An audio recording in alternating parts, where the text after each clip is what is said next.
Boa tarde, meus amigos, meus irmãos que acompanham o nosso podcast. Hoje nós temos aqui a presença do nosso grande amigo Geleia e o nosso irmão Luiz Fernando, lá de União da Vitória. Então eles vão contar aqui para a gente como é que é essa vida maluca de motociclista. O Geleia, muito conhecido aí no nosso meio, né? É o cara que vive em cima da moto, né, Geleia? Aliás, Wagner Sérgio. Né? Então, como é que é o Geleia na visão do Wagner Sérgio? Paz, boa tarde, né, a todos aí, ou boa noite, não sei quando o podcast vai ao ar ou quando você vai assistir. E aí, o Geleia na visão do Wagner Sérgio é um cara que ama a vida, né? Ama a liberdade, busca desafiar ele mesmo, né? O Wagner desafia o Geleia o tempo todo aí até buscar o limite máximo. E até hoje a gente, dentro do que propomos, ou dentro do que a gente fizemos, ainda não conseguimos encontrar o limite do Geleia. Vamos tentando. Vamos tentando. Com uma grande companheira, né, que te acompanha por todos os quadrantes que você vai. A Natália está sempre na garupa, né? Ou na garupa, ou na bicicleta, ou a pé, né? Sempre do lado. Sempre juntos. Aqui no podcast não, aqui ela correu, né? A Natália, ela é meio avesso a câmeras, né? Você pode ver que no próprio canal nosso no YouTube, ela aparece muito pouco. Ela tem uma alma indígena e ela acha que foto e vídeo vai prender a alma dela. Nossa. Então, quanto menos ela aparecer para ela acha melhor. O Luiz Fernando, você, motociclista e fã de carteirinha do Geleia, né? Sempre assistindo os programas deles, as aventuras deles, até que chegou um dia e disse, não, chega de assistir. Eu vou participar da aventura com ele. Você protagonista. Exatamente, ele montou a expedição e eu disse, estou junto, pode contar comigo. Mas você conhece toda essa região do Amazonas? Eu morei muito tempo na região amazônica, meus cunhados, minha sogra é de Manaus, então eu tenho um certo conhecimento, mas nem perto do Geleia, né? É o cara mais experiente que a gente tem aqui e é bom estar acompanhando com ele aí. Geleia, essa vida de motociclista, só para a gente ter uma noção, assim, quantos dias por ano e há quantos anos você vive em cima da moto nessa viagem pela América do Sul toda, né? Mais ou menos para a gente ter uma noção do quanto você anda de moto. Assim, como eu já converso, ou como a gente sempre fala, né? A gente não se apega muito a números. Então, assim, números é bem complicado para a gente, buscar números.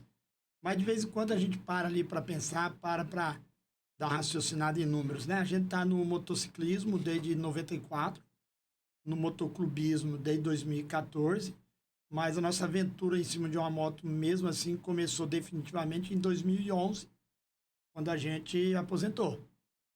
Então, hoje, assim, por ano, eu calculei que a gente deve parar 30 dias por ano, em pedaços, né? Um pouco na casa da minha mãe em São Paulo, um pouco na casa da mãe da Natália em Rondônia, né? Porto Velho, e na casa dos amigos. Então, a gente acredita entre casa da mãe da Natália, casa da minha mãe e a casa de alguns amigos, a gente passa 60 dias sem estar em cima de uma moto. Então, de 365 dias, devemos passar 300 dias em cima de uma moto, né? Média de 6, 7 horas por dia, 5, 6 horas por dia, né? Em cima de uma moto. E de vez em quando a gente faz umas contas malucas, né? A gente busca aí 10 anos na estrada, 3.600 e tantos dias, aí multiplicando por 24, aí vai dar a média de 8, 9 mil horas, né? A gente calculei pelo menos umas 4, 5 mil horas com a bunda em cima do banco de uma moto. De uma moto. Eu não conheço ninguém que chegue perto disso. Eu já, há pouco tempo atrás, pilotando a minha moto, eu olhei, tirei a moto zero, né? Eu olhei o velocímetro, 50 mil. Eu achei o máximo. Eu rodei 50 mil quilômetros em menos de 2 anos, né? Aí eu chego perto do Geleia, assim, a coisa não faz nem sentido, né? Exatamente. Mas assim, você estava me falando da sua ideia de escrever um livro, contando essa sua vida aventureira em cima de uma moto. Em que pé está essa pretensão sua, esse objetivo seu? A gente pensa assim, né? É motoclubismo, motociclismo, vida, é muita ideologia, é muito da pessoa, né? Que cada um pensa da sua maneira, cada um age da sua maneira e cada um busca aquilo que acha. Muita gente faz uma viagem e ele acha que naquela viagem ele dá para escrever um livro e falar da viagem. Eu penso diferente. Eu acho que o livro tem que ser de uma vida. A gente tem que resumir tudo que a gente fez numa vida e fazer um livro. Aí alguém pergunta assim, mas se você morrer amanhã e não conseguiu escrever o livro? É porque talvez eu morri amanhã por não deu tempo de eu viver tudo que eu queria viver. Então o livro não merece ser escrito, porque ficou algumas páginas em branco para ser escrita ainda. Então eu acredito que o dia que for para ser escrito esse livro, ele vai ser escrito. E acredito assim, pegar alguém que tem a didática de escrever um livro, né? Alguém que mexe com as palavras, que faça você abrir o livro, que tenha conteúdo de começo, meio e fim. Você lê a primeira página, dá vontade de você terminar e ler o livro todo. Porque você pega alguns livros, você lê 2, 3 páginas, você fecha ele e guarda no canto. Provavelmente nunca mais você vai pegar ele porque ele não despertou o interesse, né? A história ou a vivência ou o que a pessoa quis passar para você em 2, 3 páginas ela não conseguiu. E hoje, assim, para alguém ler livro é bem complicado, porque a internet, o YouTube é muito mais prático do que ler um livro, né?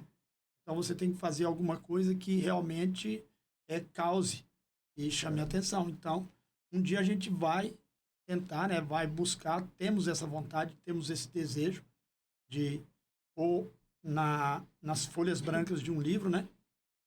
A nossa história, o caminho que trilhamos, que traçamos, da onde saímos e até onde podemos chegar. Eu digo que minha vida é uma viagem. Eu saí, vamos dizer assim, em 2011 e eu não consegui chegar no objetivo ainda. Eu estou viajando. Geleia, você está indo para onde? Eu não estou indo. Você vai voltar quando? Eu não volto. Eu estou sempre indo. Então, mesmo que eu repita as estradas, mesmo que eu repita os caminhos, a história se escreve diferente, as aventuras são diferentes, mesmo passando pelos mesmos lugares, as pessoas que estão ali são diferentes. Volto também para ver irmãos antigos, abraço, converso, e a gente busca dentro de um contexto, tentar passar o melhor possível, né? Tentar dar bons exemplos, tentar mostrar para algumas pessoas que saia da mesmice um pouco, que o sofá vai apenas te engordar um pouquinho e te dar nervos mais duros, né? E dá para você buscar. Basta isso, tudo, né? basta você planejar, basta você ter um pouco de vontade. A gente fala uma frase muito interessante: capacidade todo mundo tem. O que falta para as pessoas um pouco é coragem. É isso.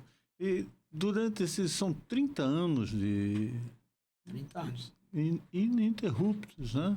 De viagens de moto. 94 a 2011 foram poucas, né? Porque eu trabalhava ainda. Então, aproveitava férias, aproveitava licenças, aproveitava algumas coisas, fazia algumas viagens longas, né? Como 98 foi minha primeira viagem, assim, para romper divisa de estado, né? Saí de Rondônia e vim para São Paulo de moto. Naquela época não tinha marcador de combustível, não tinha GPS. O mapa era aquele 4 rodas de papel que o vento levava, você tentava segurar, apanhava uma pedra aqui. E que moto era? A minha primeira viagem foi numa XT 600. Yamaha, uma XT 600. E depois a gente repetiu numa Bis, né? Em 2002. E aí, depois de 2011, para frente foi XRE, foi 500X, foi Intruder, foi Pop, foi Phaser, foi Kawasaki. A gente fala que não temos amor por marca, temos amor por moto. Por moto, maravilha. Geleia, uma coisa assim que a gente fica assim bem curioso em saber. você praticamente vive o tempo todo na moto, a sua vida com a companheira é estrada, planejando viagens, repete muito, às vezes volta nos lugares, né? Eu tive recentemente fazendo a 319, uma única vez que eu fiz, no ano passado. E numa pousada que eu estive lá no Matuto, né? Sim. E conversando sobre a história da rodovia, que é muito interessante e polêmica também, né? E surgiu o nome, Geleia. Eu era para ter vindo aqui há 2 anos atrás com o Geleia. Ele falou, Geleia passa por aqui todo ano. A primeira vez que ele passou por aqui foi numa bicicleta.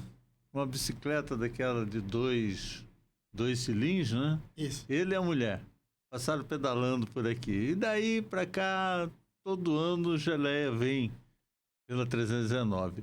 Você tem uma paixão pela Amazônia? Você está realizando agora a Amazônia Implacável. Não? E parece que todo ano você repete essa aventura, né? Convida novas pessoas e tal. O que te chama mais atenção, assim, essa paixão pela Amazônia? Porque a Amazônia, ela é assim, ela é um clima instável. Ela provavelmente um dia nunca vai ser igual ao outro dentro do ano, dentro da semana. Ela vai te desafiar o tempo todo, ela vai buscar o teu limite o tempo todo, porque lá é uma surpresa atrás da outra. É ponte de madeira, um dia a ponte está, de repente no outro dia não está mais, um dia está seco, no outro dia choveu. Um dia você consegue passar, no outro dia o rio transbordou, você não passa mais. Então o caminho é muito incerto. É diferente de você pegar uma BR, uma rodovia, e você saber que você vai chegar no teu objetivo. E a Amazônia, ela não te dá essa certeza nunca. Porque o caminho é muito incerto. Hoje você vai viver ele naquele momento, mas daqui meia hora, 1 hora, você de repente não consegue mais voltar ou não consegue mais ir, porque um rio pode transbordar, uma balsa pode quebrar, alguma coisa pode acontecer. E a Amazônia é magnífica, né? A Amazônia, o povo do norte do Brasil, é uma receptividade muito grande, é magnífico, é maravilhoso. A cultura dos locais que você chega, as histórias que você consegue aprender, que você consegue vivenciar. A gente fala que nós nascemos no sul, né, no centro-oeste, a gente é muito cômodo com a vida que a gente levamos, né? Muito, bem ou mal a gente tem saúde, bem ou mal a gente tem estradas, bem ou mal a gente tem escolas, né? Quando você chega na Amazônia, ou a estrada é de terra ou a estrada é o rio.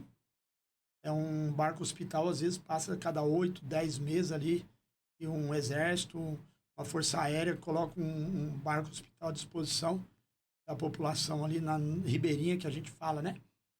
E tem uma determinada época do ano que as pessoas não saem de casa porque não tem como se mover. Estradas de terra, muito barro, muita lama, alimento não chega, energia precária. E aquilo tudo fascina a gente, né? Porque o ser humano está lá, lutando, brigando e tendo vontade de viver. Ele deve imaginar que daqui 20, 30, 50 anos consiga chegar algum progresso lá, né? A internet está chegando rápido, então, quando a internet chega, já ameniza um pouco aquelas pessoas que estão isoladas. E todos os anos, já há 10 anos, a gente faz essa expedição. Quando nós passamos no Matuto de bicicleta foi 2022, eu acho. Foi a primeira vez que nós conversamos com o Matuto, né? Mas nós já tinha passado lá 20 e poucas vezes. Que a 319 a gente já passou por ela 27 vezes. Um dia um amigo perguntou para mim assim, quando você passa na 319, você vai para Manaus, você conta uma vez ou você tem que ir e voltar para contar uma vez? Pai, de repente, alguns desafios aí, você vai fazer uma BR, você precisa fazer ela uma vez indo. Se você voltar, você faz 2 vezes, né? Então, a gente até brincou muito com isso. Então, a gente conta uma ida para Manaus como uma vez, uma volta para Porto Velho 2 vezes. Então, esse período indo e vindo, a gente já fez 27 vezes. E a primeira vez que a gente fez ela, em 2014, muita gente fala, pô, mas 2014 não faz muito tempo. Não, não faz. Então, hoje tem Matuto, hoje tem o Raimundo, hoje tem a Maria Mineiro. Nessa época que a gente foi a primeira vez, em 2014, não tinha nada disso. A 319 era verdadeira rodovia fantasma. Lá não passava quase ninguém. As torres, quem cuidava da 319 eram as Toyotas da Embratel, né? Que tinha as torres da Embratel que levavam comunicação para Manaus. Hoje é a fibra ótica, né, que leva. Essas torres passou a ser administrada por uma empresa de telefonia que cuida da fibra ótica. E lá não tinha a realidade, depois tinha o Catarina. O Gaúcho foi chegar na 319 em 2017. Muita gente fala, o Gaúcho está na 319 a vida inteira. Não. O Gaúcho é recente, 2017, 2014, nós passou lá, não tinha nem sinal de Gaúcho. Tinha a Dona Maria do Saião, e depois ia ter só Igapuaçu, que é uma vila grande, né? Hoje tem a Raquel, tem o Matuto, tem o Gordinho do YouTube, tem Raimundo, tem a família do Raimundo, tem a Maria Mineira, tem a Berê, tem o Cabeludo. Então, no máximo, a cada 50, 60 quilômetros, tem algum ponto de apoio. Uhum. E a gente continua indo, fazendo expedições, mostrando para a galera que viaja, realmente que gosta do desafio, a beleza da Amazônia, né? Os desafios da Amazônia. Ah, Geleia, tem malária? Tem malária. Hoje ela e a onça? Tem onça lá também. É o habitat natural dela. Mas a gente nunca teve problema com isso, né? O Luiz Fernando, você é militar, né, Luiz? Militar. Você já tem também, até profissionalmente, na sua vida de militar, você já teve um contato muito maior. Servi na Amazônia também. Serviu na Amazônia, Isso. né? Minha esposa é da região também. E o que te atrai de novo fazer essa viagem, fazer todo esse percurso, não? Enfrentar todas essas dificuldades que tem pela frente? Primeiramente, eu sou hiperativo, né? Segundo, eu adoro uma aventura. E a Amazônia, a região norte, é a minha casa. A minha infância foi na região amazônica, em Santarém. Então, eu me sinto em casa. O povo de lá é muito hospitaleiro, muito bom.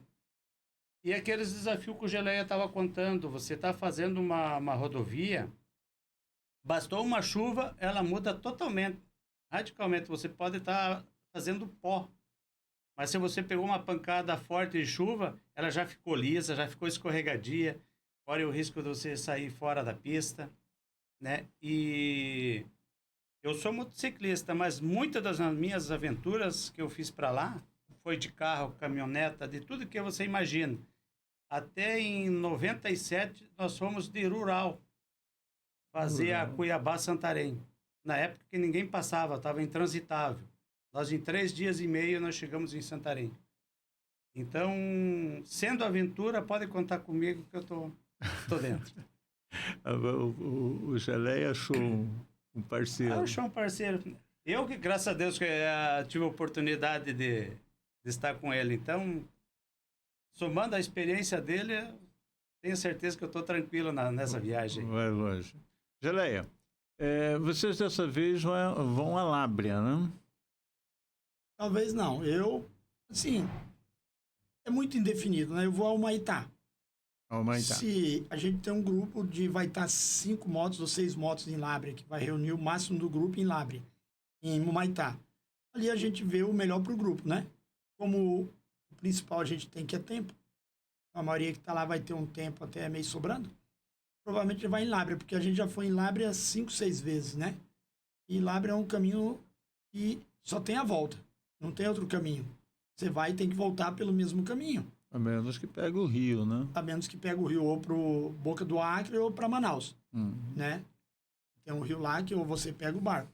Mas estrada mesmo, você tem que voltar ao Humaitá ou voltar ao trevo ali que dá acesso a Manaus. Então, assim, depois a gente vai reunir a galera e vamos ver o que é melhor para o grupo, né? Se a estrada estiver bem ruim, a gente vai. Porque a gente procura, como eu falei para a galera que está indo, a gente chega nos locais e tenta perguntar o pior caminho. E é por ele que a gente vai. Curiosidade.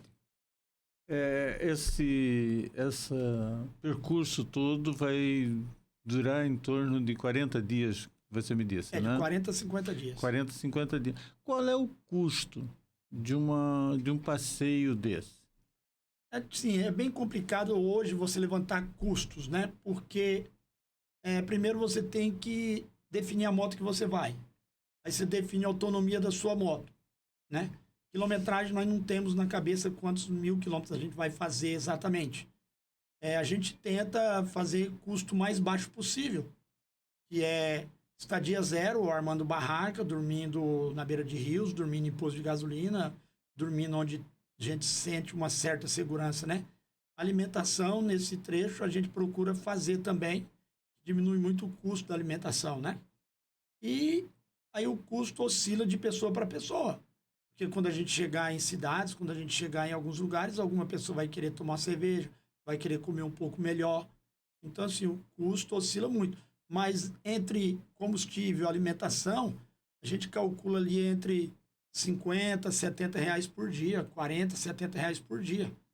Né? Porque a gente não roda, mesmo que tenha condições, mesmo que ofereça condições, a nossa rodagem por dia é entre 250, 300, 150, 400, no máximo estourando 400 quilômetros, quando encontra um pedaço de asfalto ou quando encontra. Então, você consegue pôr ali 30, 40 reais de combustível e fazer essa travessia. Aí você põe mais 20, 30 de alimentação.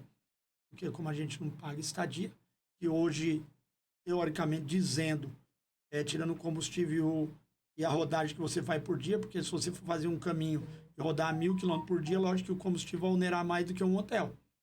Mas hoje a gente acredita que a estadia fique mais cara em uma viagem, porque a nível Brasil aí, entre uma média aí é 100 reais uma diária de hotel. Então você coloca 30 dias, 3 mil reais, né? E se a gente colocar de base, que é de 40 a 70 reais por dia, você vai colocar aí 1.500, 2.000 reais numa viagem toda, quando você zera a estadia. Tá. Então, podemos considerar que é um turismo aventura bastante acessível, né? Sim, tendo a moto, né? Tendo a moto. Porque a gente não calcula o preço da moto, o preço das revisões, como a moto sai da tua casa. Porque, lógico, você vai fazer uma revisão, você vai sair com uma moto, se ela é nova, beleza. Mas você tem uma moto já com certo tempo de uso, você vai ter que tentar sair com pneus novos, com a relação, uma corrente nova, uma câmera boa, você tem que levar alguma coisa para, né? Então, esse custo você não coloca. Esse custo a gente não calcula porque já faz parte do dia a dia. De qualquer forma, a tua moto, do seu dia a dia, ela tem que estar pronta para ser usada, não no extremo, ou não em altas quilometragens, quanto vai ser. Então, a gente calcula o valor da diária, do dia, né? E oscila ali, como a gente está falando, 40, 50, 70. Tem gente que vai comer melhor, vai beber uma cerveja, vai passar para 90, para 100. Vai mas tomar aí um vinho, né? é individual dele. Né? Cada um, o seu bolso é meu guia, Seu né? bolso é meu guia. Alguém vai querer chegar em alguma cidade, vai querer dormir em um hotel, vai querer dormir melhor. Porque a gente fala assim, o nosso corpo, ele se adapta, ele que se lasque. Você vai para o calor, ele vai ter que se adaptar. Você vai dormir no chão, ele vai se adaptar. Ele foi feito para isso. O ser humano foi feito para se adaptar, né? Com a inteligência que ele tem, com a habilidade que ele tem, ele se adapta. Muita gente fala, mas se o animal também adapta. Não. O animal não tem a inteligência para se adaptar. Porque você pegar um urso polar e pôr ele no deserto, ele vai morrer não porque é calor ou é frio, porque ele não conseguiu se adaptar. Porque ele poderia rapar o pelo dele mesmo, ia ficar mais fresquinho, talvez ele não morreria no deserto, né? É mais ou menos isso. E a gente já... Então, essas viagens nossas, a gente está sempre se adaptando.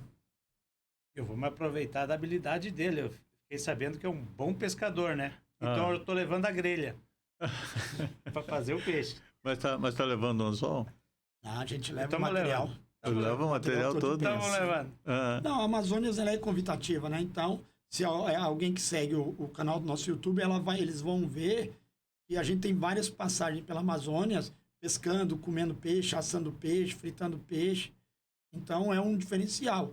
Qual que é o canal do seu... do Geleia na Estrada. Geleia na Estrada. Isso. Aí, meus amigos, então, sugestão para acompanhar toda essa aventura, né? Geleia na Estrada. Né?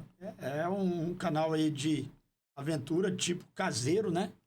Porque onde a gente fala é que a gente não quer trabalhar de novo, né? Então, a gente mantém o canal mais simples possível. É gravado, é editado, é colocado no YouTube, tudo através de celular. A gente fala que a gente não edita, emenda vídeo, né? A gente cola um vídeo no outro, põe 2, 3 legendas ali e joga e a galera segue. Acompanha aí, pronto. Eu vejo que o seu Instagram, você tem mais de... 10 mil. 10 mil, né? Sim. 10 mil seguidores. Isso te dá uma renda, te dá um custeio para essas viagens suas ou não? O Instagram não. O Instagram a gente não descobriu o segredo do Instagram ainda, né? O YouTube ele já dá alguma coisa, ele dá entre 100 e 150 dólares a cada 2 meses. Não é muito, mas ajuda bem a gente na gasolina, ajuda a gente, né, a prosseguir um pouquinho. Como eu falei para você, para a gente crescer no YouTube, a gente tem que trabalhar. Então a gente tem que voltar, né? Começar a produzir conteúdos, né? Porque a gente produz conteúdos naturais. Então, assim, o que a gente filma, a gente coloca. A gente chega a filmar 2, 3 gigas por dia e fazemos aí 20, 30 vídeos com 3 gigas, 2 gigas, né? E tem casos aí de youtubers que filmam 60, 70 gigas para fazer um vídeo apenas, de 15, 20 minutos. Então tem 2, 3 GoPro, tem drones, tem uma equipe por trás, tem o tráfego pago, né? Que é para divulgar o YouTube. Então a gente não tem isso. A gente não quer ser. Não é que a gente não quer ser grande, mas a gente quer ser natural. O que vai acontecer no nosso canal vai acontecer naturalmente, sem forçar a barra, sem produzir conteúdo, sem forjar conteúdo. A gente não tem como criticar ou provar ou falar. Mas a gente vê alguns canais de YouTube aí com os títulos meio exagerados, né? Quase morri, você vê o vídeo todo e não acha onde ele quase morreu. Ou a onça quase me pega, você vê o vídeo todo e passou 2 patas de onça, que ele deve ter filmado 1 ou 2 dias antes, montou a barraca ali próximo e põe como se a onça tivesse passado lá da barraca à noite, né? Então, isso chama muita atenção. A gente não é dessa forma, a gente é muito natural. A gente lança o que a gente faz. Algumas pessoas que viajam com a gente falam muito, né? Vocês perdem muito conteúdo, vocês perdem muita coisa que poderia estar no YouTube. Eu falo que a gente não é youtuber, né? A gente não tem a visão do jornalismo, a visão do youtuber, que ele vê like, ele vê visualização em tudo. A gente se diverte primeiro, a gente tira onda, a gente poderia ter filmado, poderia ter feito, poderia, mas passou. Então a gente quer a liberdade, quer curtir a viagem, quer... Então tem algumas coisas que acontecem, a gente viaja com alguns irmãos youtuber, você tá comendo, ele tá te filmando, você tá mexendo na moto, ele tá filmando, a câmera é ligada 24 horas, porque vai acontecer alguma coisa ali, ele vai pegar. Eu não tô aqui criticando, dizendo que é certo, que é errado, que deve fazer ou não deve fazer. Eu falo que eu não faço. É só estilo, né? Isso. Estilo que você adotou é esse, pelo jeito está dando certo. Vai crescer muito mais ainda. A gente hoje no YouTube estamos com quase 16 mil seguidores, que a gente acha que é bastante, né? Pelo que a gente propôs no início. O nosso canal começou em 2015. A gente colocava vídeos de 30 segundos, deixava lá, colocava um vídeo por ano, um vídeo cada 6 meses. E depois, quando a gente fez a nossa primeira viagem de pop, alguém incentivou a gente a colocar mais vídeos, né? E aí a gente investiu mais, colocou vídeos semanais, né? E aí o canal começou a crescer um pouco mais, o canal foi melhorando. E a gente atingiu uma marca que, sinceramente, para mim, eu jamais imaginei que eu ia ter 16, 17 mil pessoas, vídeos com 120, 130 mil visualização. Eu falei, não, pra gente, assim, que não tinha perspectiva, que não tinha tanto interesse, é uma surpresa muito grande. Vídeos com 15 mil, 20 mil visualização. Então, você fala, 20 mil pessoas, tem cidades aí no Brasil que tem 15 mil, 18 mil habitantes. Você com uma cidade inteira vendo você, vamos dizer assim, é magnífico demais. E quantas pessoas você incentivou a fazer alguma coisa, você não vai ter noção nunca. E você virou, com isso tudo, você virou garoto propaganda, né? Eu vejo você, eu te sigo, acompanho você em todas essas viagens que você faz, entendeu? Estou lá, sempre eu vejo o Geleia com aquele bordão dele famoso, né? Onde é que eu tô? Onde é que eu tô? Onde é que eu tô?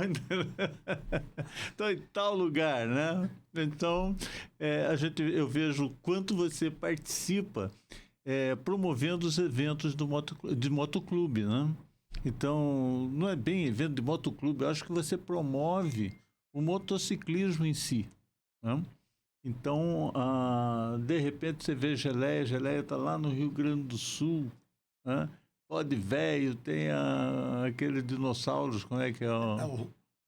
o Condor, né? O Condor. Na casa de Condor, né? Isso. Que esse ano teve o Jurassic Biker, né? Jurassic Biker. Que era o encontro dos dinossauros da estrada. E até quando a gente chegou lá, muita gente estranhou, né? Pô, Gelé, você não vai dar uma palestra, você é dinossauro? Eu falei, não, veja bem, eu fiz minha história, estou construindo minha história, mas eu sou ainda bebezinho, eu sou aquele dinossaurinho da família dinossauro, o bebê. O Baby. É o Baby, pega essa galera aí que na década de 60, 70, 80 já andava de moto, né? A gente teve a sorte, de repente, eu falo assim, e algumas pessoas, pô, mas será que você não está sendo um pouco arrogante? Não. A gente teve essa dedicação, essa sorte de repente, uma pessoa, a gente fazer em 10 anos o que muita gente fez na vida inteira, entendeu? Mas pela dedicação, pelo tempo que a gente tinha, pelo tempo que a gente dedicou ao motoclubismo, ao motociclismo, pela gente dedicou a vida, né? Então, 10 anos a gente dedicou exclusivamente a isso. Então, tem pessoas que viveram a vida inteira, talvez a gente, em 10 anos, conseguiu ultrapassar uma pessoa que viveu a vida inteira no motoclubismo. Mas justamente por causa disso, pelos caminhos que escolheu, né? Família, estudo, trabalho. Então, a gente teve a sorte de ser militar, aposentou muito cedo. Aposentei, eu tinha 42 anos de idade. Tinha sangue de cigano, eu tenho sangue de cigano, no entanto, eu sou nômade no meu clube, né? O nomadismo dentro do motociclismo é uma coisa muito bonita, né? Quando se presenteia um clube, presenteia um irmão com nômade, é um reconhecimento gigantesco que o clube teve com ele, né? E onde você chega, o nômade é referência. Então, eu falo que eu morei em Porto Velho 22 anos, eu morei em 20 bairros diferentes.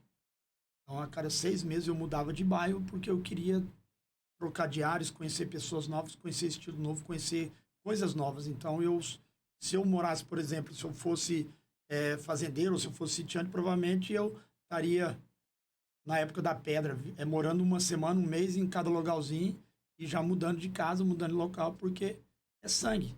É aventura na alma, sangue cigano, sangue de nômade, né? E fica 2 dias no lugar, já começa a entristecer, já é igual você pegar um passarinho selvagem, pôr na gaiola, ele vai cantar um dia, 2, depois ele vai definhar e provavelmente ele vai morrer. E quando a gente para 2, 3 dias, a gente sente a falta da estrada, sente o cheiro do vento que batia em nosso rosto, e naquele momento não estava mais, né? Sente os irmãos chegando, conversando, abraçando, sente o posto de gasolina que a gente para tomar um refrigerante, para bater um papo, para ver a internet.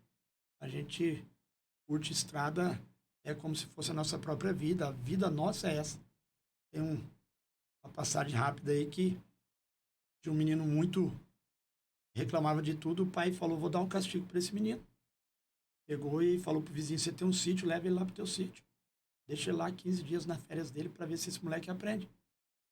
E com 15 dias esse moleque voltou e o pai dele perguntou para ele, e aí meu filho, como é que foi? Ele falou, pai, eu vi lá que a gente tem uma piscina, eles têm um rio muito grande, que não tem mais tamanho.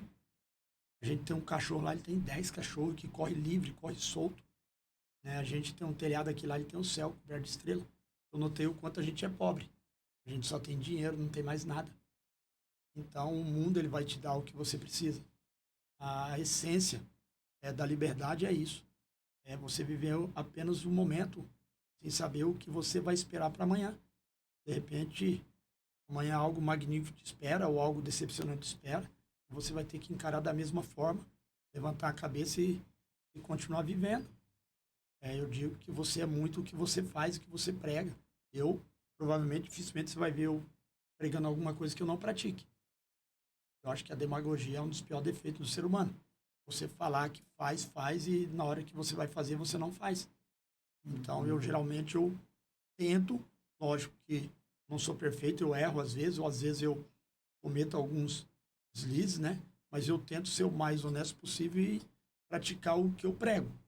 Se eu falar para você, e eu não falo, ou não comento, ou não dou ênfase em alguma coisa que eu não vivi, ou que eu não vivenciei, ou pelo menos que eu não vi. Então, tudo que eu falo sobre estrada, sobre Amazônia, sobre tudo que a gente faz, a gente viveu. A gente teve ali. Como eu falei para você, eu andei de cavalo, de burro, né? De mula no Nordeste, eu andei de caiaque no Rio Tietê, eu andei de bicicleta pela Amazônia e por São Paulo, Eu andei a pé no Nordeste, 1.100 quilômetros a pé andando. E viajei de moto, viajei de carro. Então, assim, dá pra gente ter uma noção de tudo. Esse ano você foi para Aparecida de bicicleta, Isso, né? eu saí da casa. Teve alguns perrengues. Então, é assim, um amigo nosso, né, muito conhecido, o Alfredo, do Motochileiro, o canal dele, ele fala o seguinte: perrengue são coisas que acontecem que você não espera. Quando você entra numa 309 com ela molhada, com ela em lama, não é perrengue, você sabe que ia acontecer aquilo. Você está vivenciando o que você desejou, entendeu? Eu já fiquei 3 dias na 309 esperando a chuva cair. Porque não choveu, eu parei, fiquei em Igapoçu 3 dias esperando chover. Então muita gente fica impressionada, fala, não, você é maluco, porque todo mundo que entra na 319 espera ela secar para ir. E você pegou ela seca, esperou chover. Sim, eu fiquei 3 dias esperando. Aí, ô, Gelé, você não vai hoje? Não, não, mas não choveu, tal. O cara, pô, mas você está esperando chover? Sim. E essa história é muito conhecida na 319, porque quem vivenciou isso, há pouco tempo eu estava lá, né? E veio 2, 3 caras em 3 Africa Twin, todo ralado, todo esfolado, as motos sujas. Ah, puta que pariu, choveu, eu caí 3 vezes, caí 10 vezes. Aí tinha um menino de uma torre da Embratel lá. Ele falou, não, ó, o Geleia aí, ó. Ele ficou na torre 2 dias esperando chover para ele ir. É mentira, isso é história, tá? Ele falou, bom, tô falando o que eu vi. Eu tava lá, ele tava lá com a gente. Ele não foi embora 2 dias, 3 dias, ele só foi o dia que choveu. A estrada ficou quase intransitável, aí ele foi. Então, assim, esses perrengues que as pessoas pregam, talvez ela esperava um pouco menos, mas para mim não é perrengue, não. A Geleia, pô, mas você sofre muito. Não, eu me divirto muito. Eu tô me divertindo, eu tô sempre feliz, eu tô sempre alegre. Teve até uma passagem que nesse dia eu fiquei muito triste comigo mesmo, porque eu escolhi um caminho errado dentro da 319 e a moto entrou numa areia movediça e ela foi sugada pela metade. E assim que a gente desceu da moto, passou um amigo nosso de caminhonete, e a gente já conhecia ele, que ele faz a linha 319, ele estava com a 4x4, eram os poucos veículos que passavam, né, nessa época de lama, né? Ele olhou e falou, pô, Gelé, a gente amarra uma fita, puxa a moto e tira você daí. Eu falei, rapaz, eu me meti no problema e eu saio do problema sozinho. E ele foi embora. 3 horas depois eu estava lá ainda. E aí eu tinha que aguentar a Natália. Eu me meti no problema, eu saí do problema. E você não vai sair, não. Então eu cheguei à exaustão no limite, né? Depois de umas 4, 5 horas a gente conseguiu tirar a moto lá de dentro, só nós dois. E aí a partir daquele dia, eu prego um pouco mais de humildade, né? Tem hora que eu acho que você baixar a cabeça e reconhecer que precisa de ajuda é um caminho para você ter um pouco mais de humildade. Eu achei que ali seria fácil, talvez. Poderia ter tido um infarto, poderia ter tido alguma coisa, porque uma semana depois passou 2 colombianos e um morreu infartado dentro da 319. Então, assim, poderia ter sido comigo, né? Eu penso depois. O esforço físico é gigantesco, o calor é muito grande, a umidade é muito grande. E hoje a 319 está um paraíso. Hoje a 319 não é perto do que ela já foi. Hoje os governantes dos últimos governos aí, o agora está cuidando bem dela, está colocando pedras, está pondo areia, está tampando os atoleiros. Então estamos em abril e... Mas a gente chega num assunto, assim, bastante complicado. Esse trabalho de cascalhamento da rodovia, todo ano a mesma coisa, entendeu? Isso não é enxugar gelo, galera? Ó, nos últimos, como eu falei aqui, né, eu fui na 309 a primeira vez em 2014. Ela tinha recebido a primeira visita do DENIT em 2014, porque até então ela era uma trilha. Quem cuidava dela era o pessoal da Embratel para visitar as torres. Então o mato estava tomando conta da estrada, só tinha um local de passar. Tinha pedaços de asfalto gigantescos da era que ela já foi asfaltada. Então, bom, mas a 319 já foi sim. Na década de 70, 80, ela foi 100% asfaltada e com asfalto muito bom. Foi destruída. É difícil você falar, porque uma vez que você fala e alguém vai pedir para você provar, você provavelmente não vai conseguir provar. Mas ela foi os moradores, os moradores de lá, da região, contam sim, que ela foi dinamitada. E quando a gente foi a primeira vez, tinha muita marca de dente de trator, né? Aquelas marcas de dente da trator cortando o asfalto, arrancando o asfalto. Então, a primeira vez que a gente foi, se você medisse todo o asfalto que tinha nela, talvez dava uns 150 quilômetros. Só de pedaços de asfalto, né? E quando o DENIT assumiu a obra e entrou lá e terceirizou essa manutenção da 319, a primeira coisa que a terceira fez foi arrancar os asfaltos para servir como aterro. Então, para tampar os atoleiros, para tampar, ele vinha, arrancava aquela capa de asfalto, triturava aquilo e jogava na própria rodovia para manter, né, essa conservação. Então, e a gente é muito amigo do pessoal das terceiras lá, do pessoal que trabalha lá, né? Realmente eles falam, se pegasse o dinheiro desses 4, 5 anos de manutenção, talvez conseguiria asfaltar ela pelo menos 2 vezes, ela toda. Porque, como você falou, ela é arrumada durante 6 meses. E durante 6 meses ela é destruída pela água. Porque a 319, como muita gente não deve saber, ela não tem muitos rios grandes. Ela é igual um Pantanal. Quando chove, aqueles rios alagam e ela vira um banhado total. Então a estrada começa a infiltrar aquela água e a terra começa a ceder. Não é terra boa de cascalho, terra dura, é lama, é barro. E acaba que os rios mais embaixo enchem, os rios não conseguem jogar água nele e vai empoçando, vai ficando. Bom, mas a 319 é esse mito que a gente conhece, né? Quem passou, eu passei uma única vez, quero passar de novo, até era candidato aí com vocês, mas algumas coisinhas segurou para trás, tá? Mas, de qualquer forma, um dia a gente ainda vai cumprir isso aí. Mas saindo um pouco da Amazônia, tá? Você teve recentemente na Carreteira Austral. Você viaja muito aqui pela América do Sul? Olha, em 2015, quando a gente foi morar na estrada, né? A nossa proposta era conhecer... Você já era casado em 2015? Já, não, já. Eu Com a Natália? A Natália. A gente casou em 2010, temos 14 anos aí, 2011. Então quer dizer que essa decisão aí foi comum? Sim. Toda essa decisão de morar na estrada, de estar em cima de uma moto, foi comum, foi de comum acordo.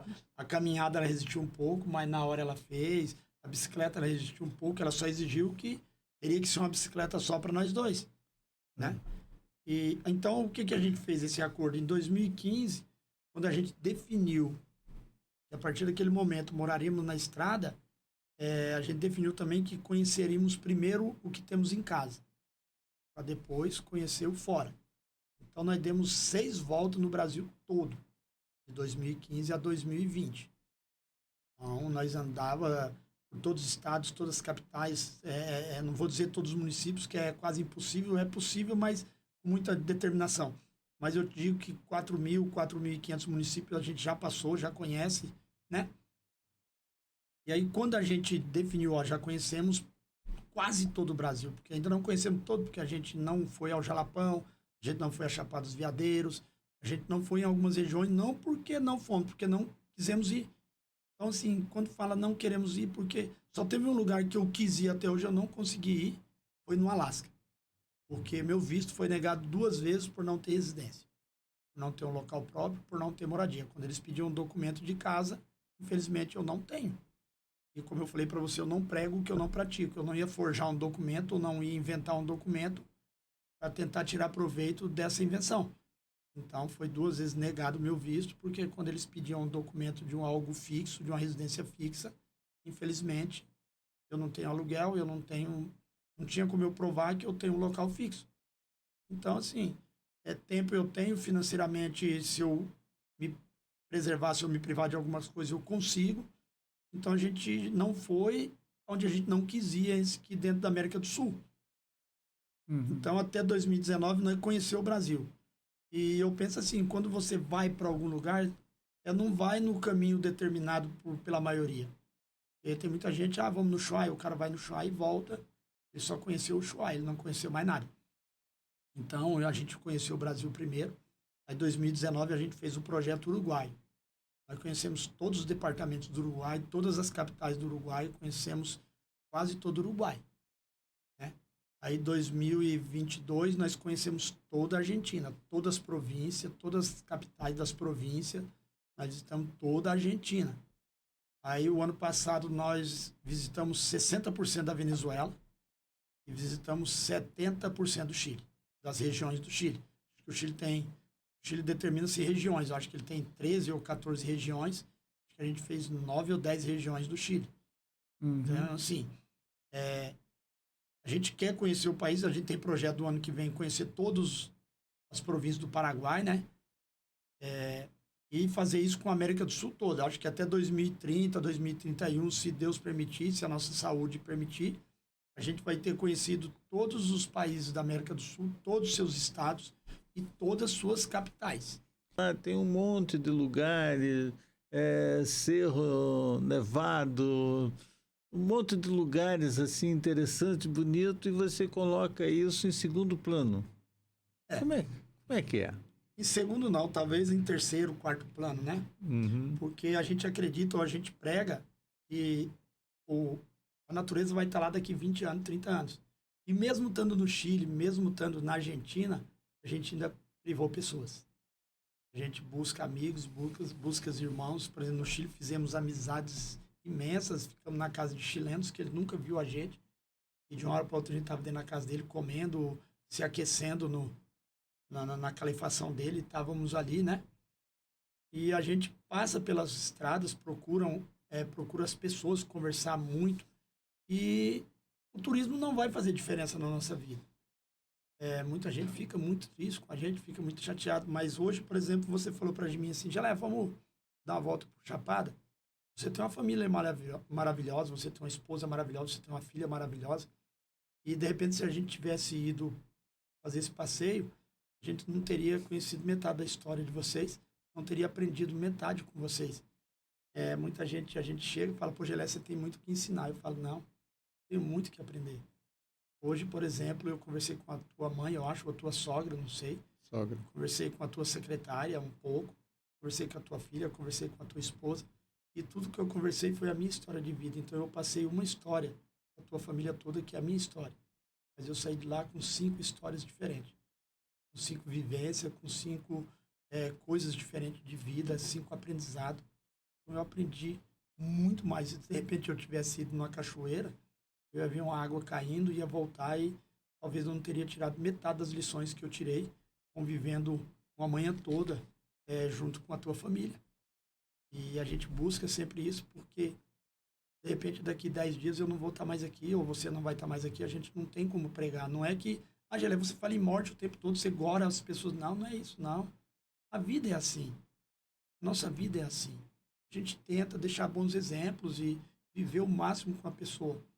Como eu falei para você ontem também, Ricardo, qual é o nome do seu tataravô? Geleia, eu não sei. A gente não sabe porque o nosso tataravô, nosso bisavô só viveu. Ele não fez o diferente, ele não fez um a mais, ele não deixou o legado dele. Não é que a gente quer ser o cara ou quer ser mudar o mundo. Não. A gente quer fazer um pouquinho. Se todo mundo conseguir fazer um pouquinho a mais, viver a gente já vive. Então vamos fazer o a mais um pouquinho, só um pouquinho a mais. O meu a mais é esse, é aprender. E muita gente, às vezes, olha um analfabeto, olha alguém que não tem cultura, aquele cara é um ignorante. Não. Eu acho que o ignorante é aquele cara que sabe, não passa para ninguém, que o aprendizado morre com ele. A gente tem que estar sempre aprendendo, sempre passando o que a gente aprendeu, sempre motivando. Então, a gente procura, assim, quando a gente está viajando, a gente chega numa cidade bem pequena, e vai lá, conversa com o diretor de escola, conversa com um amigo motorista. Você conhece alguém na escola para a gente bater um papo com a garotada aí do 1º, 2º, 3º ano? E mostrar para essas pessoas que ali não é um casulo. Que o mundo é grande, que ela consegue, mesmo estando num município pequenininho, com poucos recursos, consegue voar, consegue almejar. Eu tiro por mim, meu município tem 20 mil habitantes, onde minha mãe mora. Eu nasci lá. Até 15 anos, o máximo que eu tinha viajado era 100 quilômetros de onde minha mãe mora, pra ter uma ideia. Então, eu fui viver depois dos 15, 16 anos, fui conhecer o mundo depois dos 20 anos de idade. E não é tarde. Nunca é tarde para nada. Nunca somos velhos para nada e nunca somos muito novos para nada. Quando a gente vai nesses colégios, fala do poder da coragem. Entendeu? Se você tem coragem, se você buscar se você quiser, o ser humano é muito capaz. Eu amo o ser humano todos os dias, porque o ser humano me decepciona, o ser humano me surpreende, o ser humano me alegra, o ser humano me deixa triste. E essa é a magia do ser humano. É não ser perfeito, é não responder à tua expectativa o tempo todo, te decepcionar e depois te surpreender ao mesmo tempo. Isso é ser humano. Quando Deus deu o livre-arbítrio para a gente, a livre escolha para a gente é justamente para isso. Para a gente errar, levantar a cabeça e aprender com aquele erro. Agora, lógico, burros somos nós quando erramos e lá na frente cometemos o mesmo erro. Os erros devem servir como lição. Eu falo muito assim, não viajamos para ter acidentes, não viajamos para sofrer, mas os maiores ensinamentos das nossas viagens aconteceu nos piores momentos da nossa viagem. E, de repente, uma coisa muito boa você não lembra, mas aquilo que aconteceu de ruim com você, aquilo te traz um ensinamento muito grande, onde eu errei, onde eu podia ter melhorado, onde eu podia ter feito diferente. E na próxima vez, talvez você faça diferente. Entendeu? Então, assim, eu não viajo para ter acidente, eu não viajo para minha moto quebrar, eu não viajo para furar o pneu, eu não viajo... Mas quando acontece, aquilo que vai passar durante aquele processo, o que você vai fazer? Geleia, se você quebrar a perna na 309, o que você vai fazer? Eu não sei, eu nunca quebrei a perna lá. Geleia, se tua moto quebrar na 309, o que você vai fazer? Bicho, eu não sei. Minha moto nunca quebrou lá. O dia que ela quebrar, eu vou falar para você, ó, eu fiz isso, isso, isso. Eu não sofro por antecipação. Eu não entro num local e falo, vai acontecer. Não, eu não fico sofrendo. Por isso que eu falo, eu vivo como um alcoólatra. Uma hora de cada vez, um minuto de cada vez, um dia de cada vez. Entendeu? Eu não tento atropelar a vida. Querer viver o amanhã como se fosse hoje. Não. Deixa o amanhã quietinho lá, ele vai chegar, ele vai ter a hora dele, ele vai ter o momento dele. Então a gente busca essa serenidade, busca isso, e todo dia eu aprendo. Legal, né? E o fato de você ter uma mulher que está praticamente 24 horas por dia ao seu lado. Ela te empurra ou te freia? A Natália é surpreendente. A Natália, assim, eu tô com ela há 14, 15 anos e ela consegue me surpreender todo dia. Com atitudes, com maneira de agir, né? Com maneira de pensar, com maneira de se expressar. Ela é imprevisível, ela tem uma natureza de liberdade talvez maior do que a minha. Ela antevê muita coisa, ela vê mais do que eu, né? Ela se diverte mais do que eu, ela vive mais do que eu. E a gente aprendeu a vida inteira, eu ouvia muito quando era criança, não, os opostos se atraem, os opostos se atraem. E com a Natália eu descobri diferente, os iguais se atraem. Quando você arruma uma pessoa que gosta do que você gosta, que vive da maneira que você vive, você não tem que mudar muito. Tá entendendo? É magnífico. E a Natália é uma companheira que foi um achado na minha vida, né? E é surpreendente porque vamos passar 3 dias sem tomar banho, vamos passar 3 dias sem tomar banho, hoje não dá para comer, ela fala, não tem problema, amanhã a gente come. Hoje vai dar para dormir por aqui, ela fala, pô, dá para dormir, a gente vai dormir, né? Hoje está muito frio e ela é da região norte, ela odeia frio, mas mesmo assim ela vai lá e ajuda, dá moral, né? Em alguns momentos que ela vê, eu sempre converso com ela, eu falo, o dia que você vê que eu tô ficando arrogante, que eu tô ficando prepotente, que eu tô perdendo a humildade, me chama do lado e fala, vamos voltar para casa. Porque esse mundo não é mais pra gente, você ultrapassou os limites, você acha que já está acima de todo mundo. É por isso que a gente prega todo dia, né? Os números é seu número, não é de ninguém. Vamos voltar para casa. Onde é a sua casa, né? Eu não tenho casa, né? Muita gente não acredita quando a gente fala, pô, nós saímos de casa em agosto de 2015. 16 de agosto de 2015. Estava na minha mãe, a gente pegou a moto. Eu tinha um apartamento em Porto Velho em 2014, né? 2013, eu acho. Sei que eu entreguei, os móveis que eu tinha eu doei, entendeu? Eu falei, não, a partir de hoje eu não quero mais casa, eu não quero ter casa. O mundo vai ser minha casa, onde eu estiver vai ser minha casa. Aquele local, o posto de gasolina, a casa do Ricardo, a casa do Luiz, vai ser minha casa por uma noite, vai ser minha casa por um dia. E aí fomos viver isso. E a família? Você tem filhos? Eu tenho uma filha. Uma filha. Mas os erros que a gente comete na vida, né? E todo mundo comete. Eu acho que se arrepende e talvez um pouco tarde, um pouco cedo, né? A gente traz na tatuagem, né? Tem alguns erros que a gente comete que dá para resolver, outros serão para sempre. E tem erros que você vai cometer, vai se arrepender.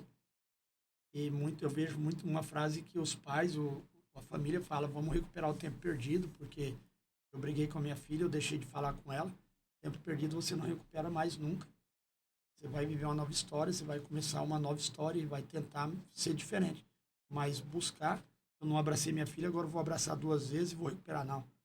O abraço que ela precisou lá na frente e talvez ela não precise hoje. E eu errei, né?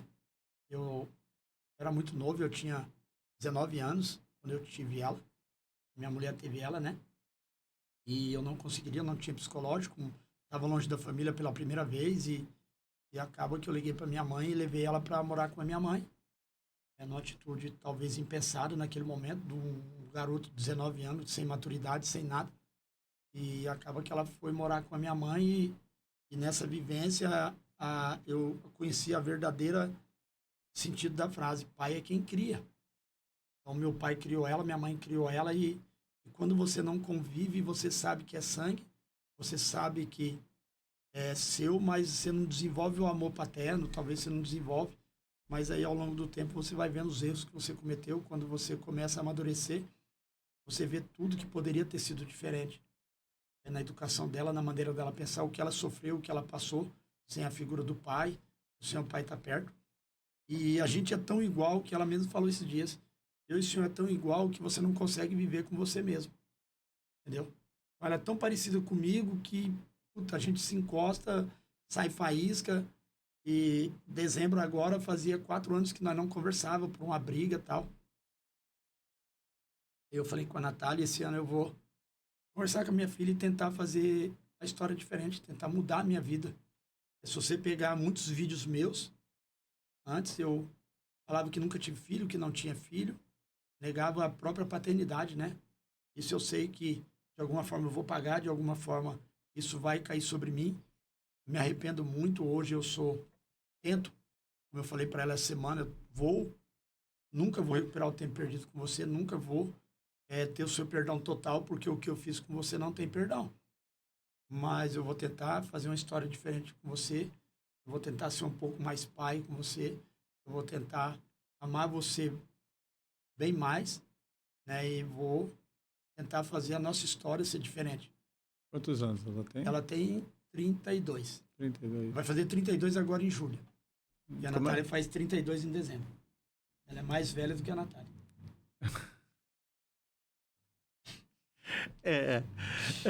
Luiz, você tem uma experiência muito grande com motorhome. Eu sou apaixonado por motorhome, mas ainda não... Quer dizer, apaixonado. Eu tenho uma expectativa muito grande de fazer esse salto, né? Essa mudança de moto para motorhome, mas ao mesmo tempo motorhome com moto. Né? Como é que é? Um motorhome, construir um motorhome e sair por aí. Olha, são maneiras diferentes de você curtir uma aventura. Eu digo, quando você é hiperativo, não importa com que meios você vá, você tem que fazer uma aventura, pode ser a pé, pode ser de bicicleta, pode ser de motorhome, pode ser de caminhão. No burro, né? Pode Lobo ser de num burro. pau de arara, você pode fazer qualquer coisa. O importante é que você esteja em movimento, conhecendo pessoas. Eu sou muito parecido assim com o Geleia em certa parte, porque eu sou um aventureiro tagarela, né? Aonde eu chego, eu estou conversando. E é isso, a gente dá mais atenção às pessoas do que o próprio lugar. Eu gosto de estar em movimento, estar viajando, estar fazendo. Então eu não consigo ficar muitos dias parado num lugar que eu começo a me agoniar, né? Então, aproveitando que agora eu estou também na reserva, aposentado, então eu quero aproveitar o máximo de possível de conhecer lugares, pessoas, né? Não importa se vai ser de motorhome, porque de motorhome você pode levar mais gente contigo, mas nem sempre essa pessoa vão poder, teus amigos vão poder estar contigo. Quando eu montei o motorhome, eu achava que eu ia poder levar o mundo comigo, e não acontece, porque eles não têm o tempo que você tem. Até para essa aventura que nós estamos falando com o Geleia, tinha outros amigos que queriam vir junto. Mas o tempo, para isso, eles não têm, né? E outra coisa que eu prego muito, o que eu dou muito valor assim a Deus, é meu espírito que ele me cedeu. Esse corpo é uma carcaça que ele me deu e eu vou ter que devolver. E eu vou devolver um dia ele bem usado, né? Então, por isso que eu quero aproveitar, dou graças a Deus, que ele sempre me entregou com condições de locomover, de me expressar, a conversar, fazer as coisas. Eu não dou valor a aspecto físico, né? E sim a mobilidade que ele me dá e eu poder interagir com as pessoas, né? Ao contrário do Geleia, eu vi que você não viaja com a mulher na garupa. Não, ela viaja, mas viaja com a outra moto. Com essa moto, não. Eu tenho uma outra moto maior, mais confortável. Isso porque ela tem problema na coluna, né? Mas ela te apoia sempre em todas Apoia. essas... Ela está trabalhando, ela gosta muito. Ela trabalha na PAI, né? Com deficiência, trabalhava na PAI, agora trabalha no colégio estadual, mas nessa área da pedagogia de pessoas especiais, né? Então, ela ama o que faz também e ela não me proíbe de eu aproveitar esse tempo que eu tenho agora, essa folga, de fazer as minhas aventuras, né? De poder sair por ali. Que maravilha. E nesse sentido, eu faço a mesma pergunta Ela empurra ou te segura? Ou te freia? Ela me ajuda muito, 34 anos casada. Que então, maravilha. imagina, né? Ela que me suporta, né? Filhos? Eu tenho 2. Tenho um de 26 e outro de 30. Né? Já estão todos encaminhados. Você me falou que o menino é autista, né? O de 26 é autista, de alto rendimento. Um piá excepcional. Porreto, piá, né? Só que ele é totalmente diferente do meu jeito de ser, né? Ele não gostou de moto, né? Não gostou. E o mais velho de 30 anos joga futebol, gosta de moto, gosta de uma boa conversa, gosta de uma cervejinha, gosta de um churrasquinho. Já o autista não. Ele tem o seu mundo. Ele te dá muita atenção desde que você conversa assunto interessante. Você ter certos assuntos banais, ele não te dá atenção, né? É interessante. É outro mundo. Outro mundo. Outro mundo. Bom, então olha, meus irmãos, foi um prazer muito grande ter vocês aqui, ó. Retornando o nosso podcast. Nós tivemos uma paralisação grande aí, final de ano e tal, estamos retomando hoje. E retomando em grande estilo, né? Luiz Fernando e Geleia. Wagner Sérgio. Wagner Sérgio. Ninguém conhecia por esse nome. Ninguém conhece. Então vamos, para terminar aqui, vamos apimentar só um pouquinho aí a conversa. Espero que não me leve a mal, né? Não, muita gente não brigue comigo, né? Quando muita gente pergunta, Geleia, você vai pro Homer? Ou pro Moto Homer, né? A frase que eu falo para eles é assim: você pegar um passarinho na gaiola, ele vai para passear, ele tá passeando, mas ele tá preso. No Moto Homer, na minha concepção, é a mesma coisa. Mas o passarinho, tudo bem, a comparação foi muito boa. Não é mas o não. passarinho não pode abrir a porta e sair. Isso aí. Não? Ele não pode abrir a porta e voltar. O quintal do motorhome é muito grande. É porque assim, as pessoas, né, a gente, dentro do motociclismo, dentro do motoclubismo, do triciclo, há essa coisa saudável, né? Até ficar saudável é bom, como as marcas de moto, né? BM, Harley, Triumph. Então é muito saudável isso, é muito legal porque todo mundo leva muito na esportiva, porque é uma brincadeira gostosa, né? Eu levo na Big Trail. Aí, ó. Na esportiva não é. Não é. Então, já pensou os jaspeiros aí que me perdoem? Que me perdoe. Um dia eu falei assim, eu falei, pô, jaspeiro, aí o cara no grupo falou, mas jaspeiro é o quê, Geleia? É aqueles coloridinhos que passa por você, que falta largar você rodando no meio do asfalto. Mas não, Geleia, aquilo é esportivo, motorista. Pra mim é jaspeiro, né? Moto de plástico, né? Que nem os caras. Aí eles me falam que nós somos cadeirantes. O vovozão, né? Vovozão. Um dia nós estávamos num evento nosso, né? Aí o cara tava cortando giro e eu fui falar pra ele, eu falei, meu irmão, é zoeira zero e tal, não faça isso não. Ele olhou pra minha cara e falou, você deve ser um vovozão, né? Que deve ter uma Big Trail. Não sabe nem o barulho que é do esportivo. Então, assim, é muito top, porque, como a gente tá falando, até tá na maneira saudável, na maneira que você não vai prejudicar o outro, né? Uhum. E é muito legal isso. Então, a gente brinca, assim, com o Homer, porque tem um amigo nosso em Porto Velho, ele tem um Homer, né? Aí ele fala pra mim, ele acompanha a gente no YouTube, fala, Gelé, tá bom, Gelé, chega, você já fez tudo que era pra ter feito. Compra um Homer agora. Eu falei, não, tá de Homer é igual levar um passarinho pra passear. Ele tá passeando, mas tá preso na gaiola. Aí ele fica... A vantagem é que quando você arruma um amigo nessas andanças, você consegue levar para ele tomar um cafezinho na sua casa. Mas eu levo no meu também. Na moto também eu levo. Aí lá nós temos uma chaleirinha, temos uma panela, temos uma latinha de sardinha com álcool de posto de gasolina. É o nosso fogão, né? Aí põe 2 pedras ali, faz um buraco no chão. Tem vários vídeos nossos desse tipo. E põe a panelinha, esquenta ali, faz uma aguinha, faz um cafezinho, vamos tomar um café. Que é possível, né? Nós temos nossa casa também. E é grande, né? E é grande, tem esse detalhe também. Grande. A sala, né? A sala é gigantesca, né? Sim, não, mas então, retomando o que você falou, a gente que agradece aí, né, essa volta do podcast, né? Foi uma honra muito grande.